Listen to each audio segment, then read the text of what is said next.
नमस्कार दोस्तों, मैं Ashok sir Anjali coaching centre Phulparas में आपका स्वागत करता हूं। फ्रेंड्स, आज की क्लास शुरू करने से पहले आपसे एक छोटी सी रिक्वेस्ट है कि यदि आप इस चैनल पर पहली बार आए हैं तो चैनल को सब्सक्राइब करके बेल आइकन को दबा दें, जिससे आगे आने वाले वीडियो का नोटिफिकेशन आपको मिल सके। तो चलिए समय न गंवाते हुए शुरू करते हैं आज का क्लास। आज की क्लास में हम लोग क्लास 11th के NCERT मैथमेटिक्स का पहला चैप्टर सेट्स की थ्योरी को जानेंगे। अगर सेट्स क्या थ्योरी बेहतर तरीके से जानना हो तो बने रहिए हमारे साथ वीडियो के अंत तक, और चलते हैं हम आज की क्लास पर। देखते हैं सेट्स का definition. Any well defined collection of object which are different from each other and which we can see or think of is called a set. प्रत्येक प्रकार की वस्तुएं जो एक दूसरे से अलग हो, जिसे हम देख सके, जिसे हम अनुभव कर सके, जिसके बारे में हम कुछ सोच सके, उनके सुव्यवस्थित संग्रह को सेट कहते हैं। आते फ्रेंड्स आगे। Members of a set. The objects which belongs to a set are called its member or elements. It is denoted by belongs to. तो फ्रेंड्स, यहाँ पर देखिए कि जो ये सिंबल है बिलोंग्स टू का, इसको समझते हैं कि एग्जांपल के द्वारा। ये हमारे पास एक सेट है, इसको दिखाने के लिए हमने 2 एलिमेंट्स है ए का, 2 एलिमेंट्स है ए का। ये तो सही है फ्रेंड्स, परंतु 5 एलिमेंट है ए का, ये गलत है। 5 नोट एलिमेंट है ए का। फ्रेंड्स, ये ध्यान रखना होगा कि 2 एलिमेंट है ए का, अर्थात 2 मेंबर है ए का, परंतु 5 मेंबर नहीं है ए का। 5 मेंबर नहीं है ए का। तो कहना है कि the objects which belongs to a set, जो भी ऑब्जेक्ट सेट के अंदर बिलोंग्स करता है उसे उस सेट का मेंबर या एलिमेंट्स कहते हैं। फ्रेंड्स, अगला आता है representation of a sets. There are 2 ways by which the set can be represented. Friends, याद रखना कि सेट को रिप्रेजेंट करने की 2 विधियां हैं। पहला आता है टेबुलर फॉर्म और रोस्टर फॉर्म, अर्थात टेबुलर फॉर्म या roster form. The element of a set are actually written down separated by commas and enclosed with in braces, that is curly brackets. Friends, क्या होती है टेबुलर फॉर्म और roster form? कि जब हम object को comma के द्वारा सेपरेट करें और उसे करली ब्रेसेस के अंदर लिख दें, फ्रेंड्स ये मिडिल ब्रैकेट को हम करली ब्रेसेस कहते हैं, उसके अंदर रख दें तो वह क्या कहलाएगा? सेट कहलाता।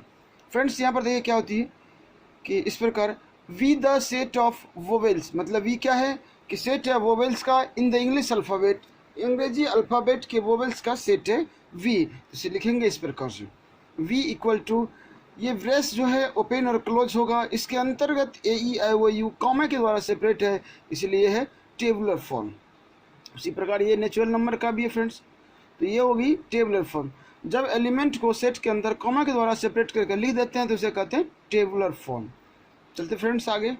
दूसरा आता है friends set builder form. In this form we list the property or properties satisfied by the element of the sets। चलते फ्रेंड्स, एक नोट है हमारे पास कि it may be noted that while written the set in roster form an element is not generally repeated। Friends, जब हम roster form में set को लिख रहे होते हैं, रिप्रेजेंट कर रहे होते हैं, तो वहाँ पर एलिमेंट रिपीट नहीं होना चाहिए, दोबारा नहीं आना चाहिए। एग्जाम्पल के लिए फ्रेंड्स, यहाँ पर एक स्कूल शब्द है जिसमें SCHO डबल है, इसके बाद L है।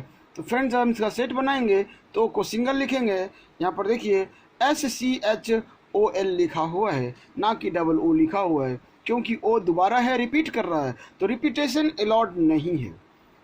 आते फ्रेंड्स आगे कि type of set.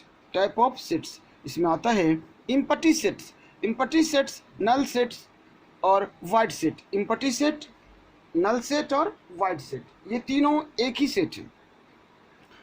A set consisting of no elements at all is called an empty set और नल सेट और वाइड सेट।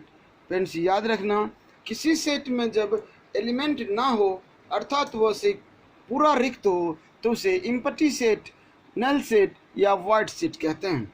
इसको हम फाई द्वारा डिनोट करते हैं या फिर ओनली फॉर ब्लैंक करली ब्रेसेस द्वारा।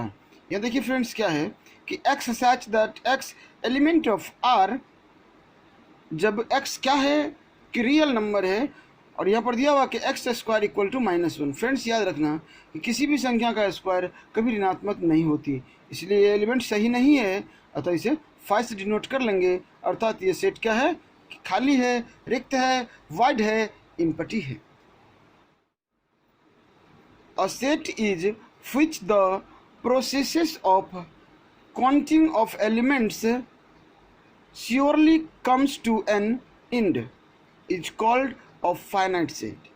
तो फ्रेंड्स क्या होती है कि इतना ध्यान रखना होगा कि निश्चित संख्याओं के सेट को, निश्चित सदस्यों के सेट को, निश्चित अवयवों के सेट्स को फाइनाइट सेट कहते हैं। एक एग्जांपल है फ्रेंड्स यहाँ पर कि x such that x element of n, अर्थात ये नेचुरल नंबर x क्या है कि नेचुरल नंबर का एलिमेंट्स है, परंतु x लेस दैन 200, मतलब x का मान जो है 200 से छोटा है। फ्रेंड्स याद रखना, 1 से लेकर एक नेचुरल नंबर 1 से स्टार्ट होती है, 1 to 199 तक ये निश्चित संख्याएं हो गई, ये अनिश्चित नहीं हुई, ये निश्चित हुई। Set of all trees on earth, पृथ्वी पर के सभी पेड़ों का समूह फाइनाइट है क्योंकि उसे काउंट किया जा सकता है। अगला था friends infinite set. A set is which the processes of counting of elements never comes to on one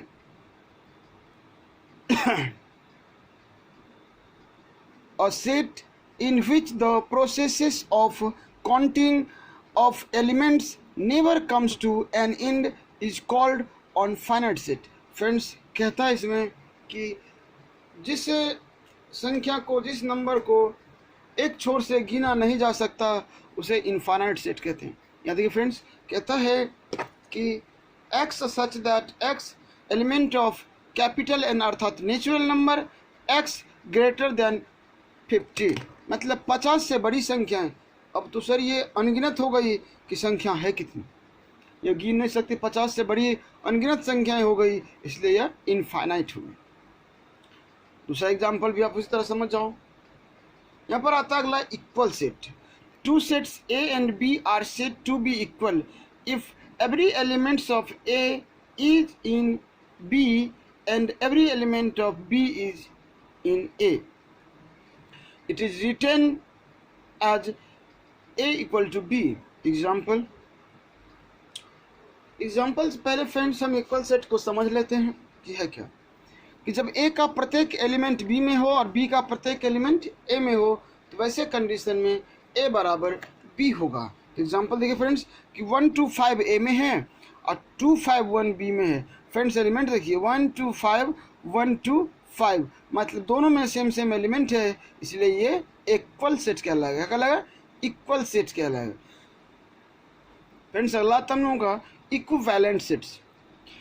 two finite sets A and B are said to be equivalent set if number of set A equal to number of set B, where number of A or number of B is the number of elements in set A or B, it is written as A equivalent B। Friends यहाँ पर देखिए और से equivalent set कहने के लिए क्या है कि जब दो फाइनाइट सेट A और B इक्विवेलेंट हो तो क्या होगा कि उसके एलिमेंट बराबर नहीं होने चाहिए, एलिमेंटों की संख्या बराबर होनी चाहिए। एलिमेंट सेम होना आवश्यक नहीं है, एलिमेंट की संख्या सेम होना आवश्यक है। तो यहाँ पर देखिए फ्रेंड्स एग्जांपल के द्वारा हम जल्दी समझ लेंगे कि 1 2 3 A में, B में ABC। याद रखना फ्रेंड्स कि इसका जो एलिमेंट है सेम B में नहीं है, परंतु A में जितना एलिमेंट है उतने B में है, इसलिए ये दोनों इक्विवेलेंट सेट कहलाएंगे। A and B equivalent set कहलाएंगे क्योंकि इसमें भी 3 एलिमेंट है और इसमें भी 3 एलिमेंट है। चलते फ्रेंड्स आगे। नोट है फ्रेंड्स कि whenever A equal to B then number of A equal to number of B. Friends जब दो सेट इक्वल होंगे तो उसमें एलिमेंट की संख्या बराबर होगी। Thus equal sets are always equivalent but equivalent sets need not be equal. But equivalent sets need not be equal.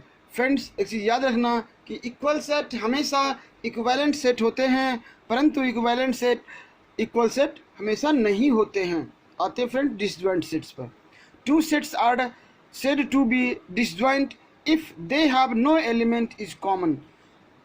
Friends दो सेट तभी डिसजॉइंट होंगे जब उनके एक भी एलिमेंट कॉमन ना हो, अर्थात एक भी एलिमेंट सेम ना हो। यहाँ पर देखिए फ्रेंड्स कि सेट ए में 1, 3 और 5, 1, 3 और 5 तीन एलिमेंट है, एंड बी में 2, 4 और 6 इसमें भी 3 एलिमेंट है, परंतु इसमें से एक भी एलिमेंट आपस में नहीं मिलते हैं। तो उस कंडीशन में ये सेट्स डिसजॉइंट सेट कहलाएंगे। फ्रेंड्स अभी जो हम लोगों ने ये सेट्स का थ्योरी यहाँ तक पढ़ा है, थ्योरी और आगे भी है फ्रेंड्स, परंतु अभी तक जो हमने थ्योरी पढ़ा है उसके आधार पर हमारे बुक का एक्सरसाइज 1.1 और 1.2 ईजी वे में सॉल्व हो जाएगा। तो फ्रेंड्स हम लोग अगले पार्ट में एक्सरसाइज को पढ़ेंगे जो है 1.1। तो फ्रेंड्स हम लोग अगले पार्ट में 1.1 एक्सरसाइज पढ़ते हैं। तब तक के लिए जय हिंद, थैंक्स फॉर वाचिंग।